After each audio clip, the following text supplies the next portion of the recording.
आइए समझ लें कतात खत की मुतमासिल कॉन्ग्रुएंस ऑफ सेगमेंट। अमली काम एक मस्ततीली काव्ज लीजिए, उस काव्ज के मुकाबिल के जिलों को मिलाए।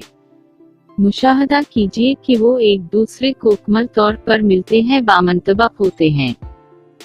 अमली काम 2, पी की मदद से कता ए बी की लंबाई नापिए और कता पी क्यू की लंबाई नापे और लिखिए बराबर पी क्यू और आई ए बी बराबर बी ए पी।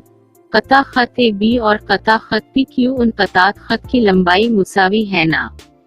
उन कतात खत को इकट्ठा कर एक दूसरे पर रख नहीं सकते। एक शिफाफ कागज ए बी पर रखकर उस कागज पर कता खत ए बी नकात के नाम के साथ नकल ट्रेस कीजिए।